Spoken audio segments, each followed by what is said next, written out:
সন্দ্বীপের মগধরা ইউনিয়নে Facebook live বিতর্ক, যুব দলের আহ্বায়ক নিজুম খানের কড়া হুঁশিয়ারি। সন্দ্বীপ উপজেলার মগধরা ইউনিয়নের সামাজিক যোগাযোগ মাধ্যম ফেসবুক লাইভকে কেন্দ্র করে সৃষ্টি হয়েছে তীব্র বিতর্ক।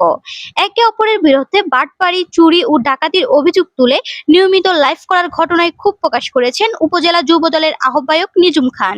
নিজের ফেসবুক স্ট্যাটাসে তিনি বলেন, শুদ্ধ ভাষায় সঠিকভাবে কথা বলতেও অক্ষম কিছু ব্যক্তি অহরহ লাইভে এসে একে অপরের বিরুদ্ধে অপপ্রচার চালাচ্ছে, যা স্থানীয় রাজনীতি ও দলের ভাবমূর্তিকে প্রশ্নবিদ্ধ করছে। তিনি আরো উল্লেখ করেন, তাদের এমন বেপরোয়া আচরণ দেখে মনে হচ্ছে যেন সন্দ্বীপের বিএনপির নেতৃবৃন্দ তাদের কাছে তুচ্ছ। দলের দীর্ঘদিনের অর্জন কয়েকজন ব্যক্তির কারণে ম্লান হতে দেওয়া হবে না। মগধরা ইউনিয়নের ৩ নম্বর ওয়ার্ডের কয়েকজন ব্যক্তির প্রতি ইঙ্গিত করে তিনি কঠোর হুঁশিয়ারি দিয়ে বলেন, এই ধরনের বেয়াদবি ও বাড়াবাড়ির পরিণতি সংশ্লিষ্টদের ভোগ করতে হবে। কারো ব্যক্তিগত বা পারিবারিক অনৈতিক কর্মকাণ্ডের দায় দল নেবে না। এই ঘটনায় মগধরা ইউনিয়ন সহ পুরো সন্দ্বীপের রাজনৈতিক অঙ্গনে ব্যাপক আলোচনা সমালোচনার সৃষ্টি হয়েছে। সচেতন মহল মনে করছে, সামাজিক যোগাযোগ মাধ্যমে এমন পারস্পরিক কাদা ছোড়াছুড়ি দলীয় শৃঙ্খলা ও রাজনৈতিক পরিবেশের জন্য ক্ষতিকর।